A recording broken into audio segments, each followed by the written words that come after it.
재무관리 제1교시에서는 예산관리라는 측면에서 사회복지 재정에 대해서 알아보는 시간을 갖도록 하겠습니다. 먼저 재정이라는 게 무엇인가, 그리고 또 어떤 유형들로 구성이 되어 있고, 또 이런 것들을 확보하기 위한 재원들은 또 어떻게 갖고 갈 것인가에 대해서 살펴보죠.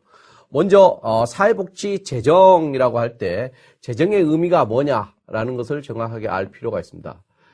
재정이라는 것은 사회복지 기능을 수행하거나 사회복지 서비스를 제공할 때 있어서 그 재원이 되는 것들을 어떻게 조달하고 배분하느냐, 즉 어떻게 돈을 모으고 어떻게 그 배분, 할당하느냐 하는 것에 대해서 일련의 활동들을 사회복지 재정이라고 우리가 표현을 합니다.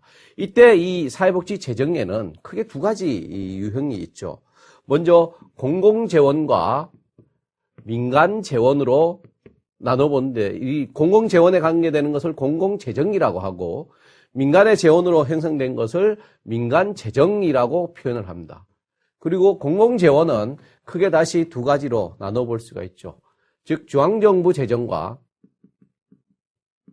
정부 재정과 지방정부 재정, 이런 식으로 나눠보면 사회복지 재정이라고 하면 중앙정부의 사회복지 재정과 지방정부의 사회복지 재정과 그리고 민간 사회복지 기관들의 재정, 이렇게 크게 세 가지 유형으로 나눠놓고 볼 수 있다는 겁니다.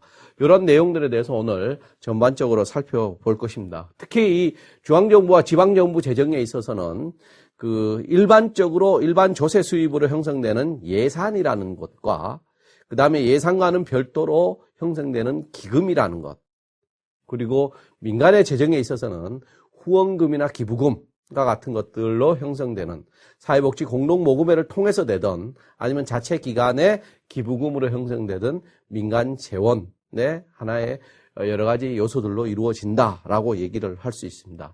자, 그러면 방금 말씀드렸듯이 사회복지 재정의 세 가지 형태, 즉 중앙정부와 지방정부와 민간에 있어서 이 재원들은 어떻게 마련하는가라고 했을 때 크게 네 가지 형태로 그 재원들을 마련한다라고 볼 수 있습니다.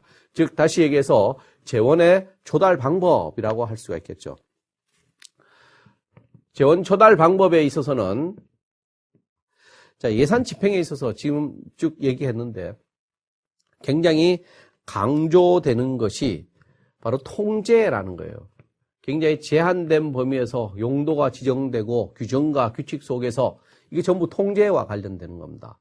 그리고 예산의 의미, 예산 집행의 의미에서도 자, 수익과 지출에 대한 관리 통제, 인사의 통제, 산출의 통제, 전부 통제와 관련이 되는 거죠.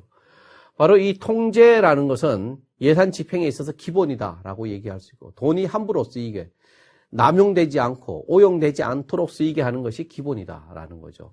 그 통제를 위해서 예산 집행에는 기본적으로 몇 가지 메커니즘을 갖고 있어요. 즉 통제 기제들을 갖고 있습니다. 이 통제 기제들이 굉장히 다양하게 활용이 되는데 몇 가지 여기서 살펴보면 우선 할당이라는 것이 있어요. 즉 예산을 배정하는 겁니다.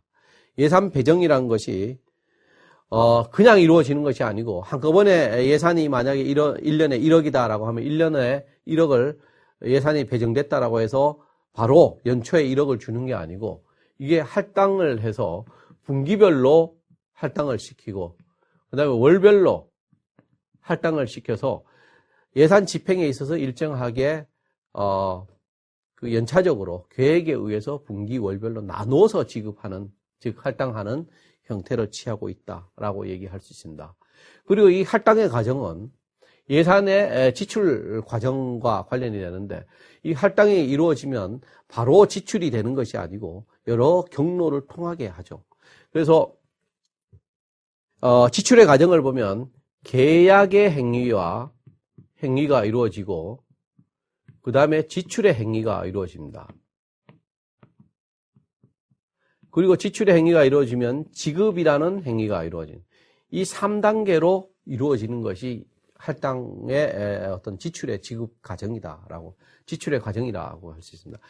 계약의 행위라는 것은 즉 행위 주체자가 재무관이에요. 재무관이고 계약의 행위를 할 수 있는 것은 다른 얘기로 하면 지출 원인 행위를 하는 거죠. 이 계약이라는 것은 지출 원인 행위를 하는 겁니다. 뭘 하겠다라고 해서 특정한 당사자와 계약을 하는 거죠. 이 재무관은 누가 되느냐? 기관장, 시설장이 되는 겁니다. 그리고 때로는 시설장이나 기관장이 위임한 직원에 의해서 이루어집니다. 재무관의 역할입니다. 그리고 지출행위는 그러한 계약행위가 이루어지면 실제적으로 그러한 행위들을 할 수 있도록 지급해주는 하나의 과정입니다. 즉 지출 자체를 승인해주고 바로 수표를 끊어주는 행위, 이건 지출관이 하는 행위예요. 지출관이라는 것은 계약의 행위가 이루어지고 실제적으로 그러한 행위들이 수행이 된 이후에 아니면 중도에 일정한 비용을 지급할 필요가 있다라고 하면 지출 행위를 하는데, 예컨대 중간 정산을 한다거나 아니면 최종 수행이 완성된 이후에 검사를 통해서 지출 행위가 이루어지는 그런 경우는 바로 기관에 따라 다르면 조직에 따라 다르지만 총무과장이나 아니면 격리과장이나 이런 사람들이 이제 지출관이 되는 거죠. 여기서 이제 그거 확인이 되면 거기에 응당하는 바로 수표를 발행하는 사람이 바로 지출관입니다. 재무관이 지출관이 될 수 없고 별도의 사람들이 별도의 기관에서 조직에서 부서에서 근무를 해야만 되는 거예요. 운영감사라는 것은 그러한 어떤 합법성보다는 이것들이 얼마나 효율적으로, 즉 적은 비용으로 많은 성과를 내고 경제적인 경제성과 효율성을 확보하느냐, 프로그램들의 결과가 제대로 나타났느냐, 그리고 기능별 예산과 프로그램 예산을 통해서 이런 것들이 제대로 반영이 됐느냐 하는 프로그램의 결과와 그 다음에 경제성과 효율성이라는 관점에서 이루어지는 감사가 바로 운영감사라고 얘기할 수 있습니다. 자, 마지막 결산이라는 것은 예산 집행이 종료된 이후에 이런 것들을 수익과 지출을 전부 모아서 정리하는 그런 과정이 결산의 과정이다라고 얘기할 수 있고, 재무회계 규칙에 의해서 결산이 수익과 지출의 어떤 묶음이 나오고, 결산이라는 것은 아까 총칙이 나오고 수입 부분, 지출 부분, 세출 부분 이렇게 해서 결산을 분리해서 작성을 하고, 원칙적으로 결산서는 예산 배정이 얼마 됐고, 그리고 또 실제 얼마 집행됐고, 불용액은 얼마고, 그 다음에 아까 얘기했던 이월은 얼마나 되고, 또 잉여금은 얼마다, 이런 식의 어떤 구조 속에서 각각의 사업별로 예산을 결산하는 그런 과정들을 겪게 됩니다. 이 결산이란 것은 보고를 하는데 어디다 아까 이사회에 원칙적으로 보고를 하고 또 승인을 받아야 됩니다. 이 결산을 승인받지 않으면 예산 자체가 종료되질 않죠. 그리고 경우에 따라서는 이 결산 보고서를 정부기관에 보조금을 준 정부기관에 제출해서 또 나중에 사후에 또 승인받기도 합니다. 이러한 과정 속에서 예산의 집행이 이루어진다라고 할 수가 있죠. 자, 오늘 재무 관리라는 제목으로 2시간에 걸쳐서 우리가 살펴봤습니다. 하나는 먼저 예산 재정이라는 부분에 대해서 살펴봤고, 그리고 실제로 재무 관리 측면에서 예산의 어떤 과정과 그런 최종적으로 회계의 과정, 재무 관리의 과정들이 어떻게 이루어지는지를 살펴봤습니다. 예, 용어들이 생소한 용어들이 많고 조금 어려운 부분들이 있습니다. 반복해서 수업을 하시고 자기 내용으로 충실히 정리해 두시기 바랍니다. 네, 수고 많았습니다.